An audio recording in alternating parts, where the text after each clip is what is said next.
The rats, they are fleeing the sinking ship. There is no doubt about that. And now we are, it looks like not only is there more dirt coming out about the Joe Rogan appearance or lack thereof, but now apparently she was banned from appearing on one of the internet's most famous shows, Hot Ones. I haven't read the story yet. I like to react to everything in real time. So we'll get into all that. Super quick word. Today's Black Friday sale over on coffeebrandcoffee.com, my company, 15% off the best advent calendar on the market. This will not be on sale for any more on Black Friday, if we even have any left. I think we have like 1,000 left, and I suspect they will sell out today. If you haven't gotten it yet, it's the perfect gift for you, someone you love, just to support the channel, for the office gifts, Christmas party, or for your secretary, or anybody, gift exchanges. Promo code ADVENTJOY on coffeebrandcoffee.com will save you 15% off while supplies last. It's got delicious ground, some of our top ground coffee flavors, some of our best cocos, and some of our best sweet treats, all available. Promo code ADVENTJOY today only. So let's get in. Make sure you pick that up. Let's get into the story. Popular YouTube show Hot Ones turned down Kamala Harris's pre-election interview. Zoinks. Not surprised. Both in the West Wing and the Chicken Wings, both the West Wing and Chicken Wings have eluded the Harris campaign. Popular internet show Hot Ones turned down the opportunity to interview then presidential candidate Kamala Harris. The vice president campaign leaders reveal in a new podcast episode Tuesday. First, based. Second, probably a good decision. That show is really supposed to be pretty lighthearted. I know they bring on Hollywood weirdos to shill their movies and stuff like that, but I would say it doesn't really lean into politics at all. The top generals of Harris's decidedly unsuccessful presidential campaign gathered on liberal-leaning Pod Save America to analyze the many reasons for their losses. The campaign honchos listed the Democratic nominee being turned down for an appearance on Sean Evans's successful YouTube show Hot Ones among the many rationalizations and theories as to why Harris will be unemployed in January. Hot Ones, which features Evans interviewing celebrities as they eat progressively spicier chicken wings, turned down Kamala Harris because the show does not want to delve into politics. What a great decision. Sean Evans is a man, I'm sure he's a far lefty himself, but he knows. It's the whole reason, yes, for example, Coffee Brand Coffee will be tied to me, to all of you who support me by watching my videos. But I hope one day to be on grocery store shelves and in Quick Trips and Wawas and all over the place. And that's why I didn't call it Liberal Tears Coffee or something cringe like that. I want people to be able to enjoy my coffee regardless of their political affiliations. When they get we have the best gift boxes, I think, on the market. By the way, if you need a gift and you don't like the advent calendar, our gift boxes are incredible, right? We have I don't want any weird cringe conservative marketing in there. Cutter said the podcast said that the Harris team got that reaction from across the board from non-political media. Hot Ones, which is a great show, they didn't want to do politics, so they weren't going to take us or Trump. Cutter added. I doubt that. I bet you they would have taken Trump. But anyway, in its more than 350 episodes spanning nearly a decade, Hot Ones has never hosted a political candidate. The former Harris staffers, including campaign chairwoman Jen O'Malley Dillon, advisor David Pluffy, and deputy campaign manager, don't really care about all these losers, are all unemployed. Not that being unemployed makes you a loser. These people are losers and unemployed. They all griped that former President Donald Trump did not appear to have a problem booking appearances on popular non-political shows. I don't think he had the same problem, O'Malley, Dillon said during the coping session. Trump was able to tap into cultural events that Harris simply was not. The soon-to-be 47th president appeared on a variety of podcasts and internet shows leading up to the election, including Theo Vaughn, golfer Bryson DeChambeau, Break 50s, Mark the Undertaker Calloway 6 Feet Under, Barstool Sports, and the world's most popular podcast, The Joe Rogan Experience. He also appeared on a live stream with popular kick streamer Aiden Ross. I've said this from Jump Street.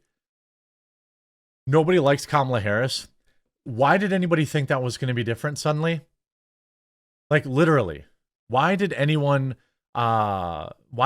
think that this would be different? She didn't even get a single, she dropped out of the debates during the early presidential attempts. She didn't receive a single vote and was thrust into the presidential candidate. There were always wild stories about her having maybe the highest turnover rate of anybody. People didn't like working for her. That kind of says a lot about an individual. You know, me on the other hand, I have, I think, 10 employees at the quartering now. Nobody's ever quit. You know, I take a lot of pride in that.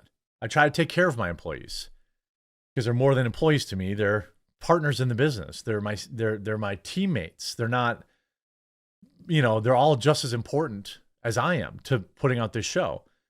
It seems like Kamala Harris probably doesn't understand that.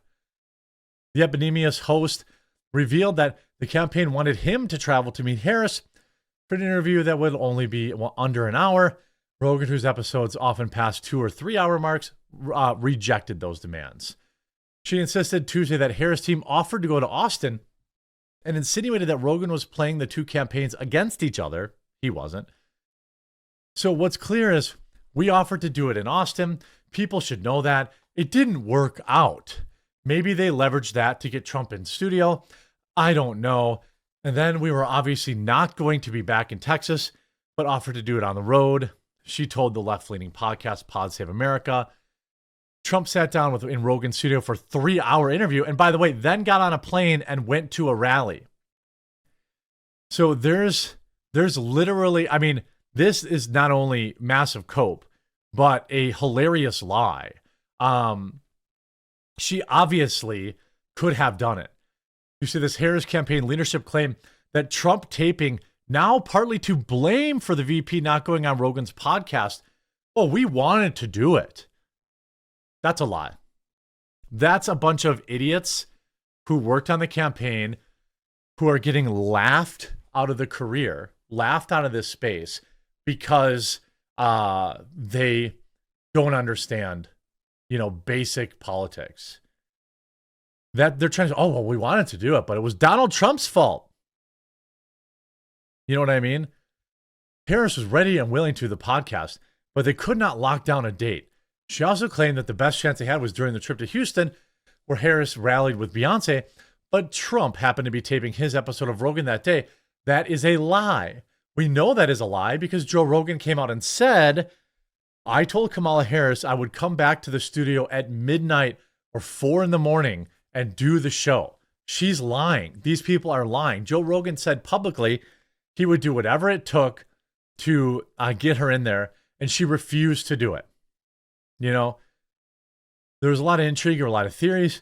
It's pretty simple. We wanted to do it. I hate to repeat this over and over, but it was a very short race with a limited number of days. You mean having some dumb rally in some podunk town with 1,200 people there, that 800 of them you paid to be there? Are you kidding me? That was more important than going on the world's most popular show? Cutter explained that they were hoping to fit Rogan taping in, but it just so happened that Donald Trump was there. Now, they couldn't go 3 hours earlier. They couldn't go 3 hours late. It just had to be in that exact moment when Donald Trump was there. What a ridiculous lie. What a ridiculous lie. I showed a little bit of this earlier, and I do pardon his language. James Carville is an interesting character who he's a little blue in his language here, but he tells you exactly what's up. The vice president was thinking about going on Joe Rogan's show, and a lot of the younger progressive staffers pitched a hissy fit. Supposedly the campaign said that that wasn't the term de facto, but they did. When you put a campaign together and you hire young people to do work, let me tell you exactly what you tell these people, what I would tell them. Not only am I not interested in your fucking opinion, I'm not Whoa! even going to call you by your name. You're 23 years old. I don't really give a shit what you think. And let me tell you another huge error, huge fucking error this made, is when people said campaigns need to reflect progressive values. No, they don't. No, they don't. Campaigns are authoritarian by their nature. And if I were running a 2028 campaign and I had some little snot-nosed 23-year-old saying, I'm going to resign if you don't do this, not only would I fire that motherfucker on the spot, I would find out who hired them and fire that person on the spot. I'm really not interested in your uninformed, stupid, jackass opinion as to whether you go on Joe Rogan or not. I mean, he's not wrong. He's not wrong. But again, James Carville famously said that, you know, Kamala Harris was going to win in a landslide. So this is all, you know, people essentially trying to save their own futures in politics. It's pathetic, but it's what I would do if I failed so hilariously publicly. I think I would probably want to lick my wounds a little bit. I would try to distance myself from it. But the fact that Hot Ones rejected her, and now they're coming up with this ridiculous lie about Joe Rogan is very, very on brand. Again, Thanksgiving's a week later this year. Yes, we have our Black Friday sale coming up on Friday on Coffee Brand Coffee, but our premium 12 days of coffee advent calendar will not be at a bigger discount than it is today. Only 15% off. Advent Joy. Pick up a couple of them.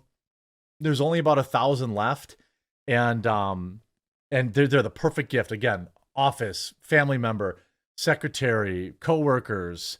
A hosting gift. When you go to somebody's house for Christmas, you can bring it. And it's full of absolutely delicious coffee, cocos, and candies. I hope you enjoyed this video. If you did, make sure you leave a like on it, and we'll talk to you again real soon.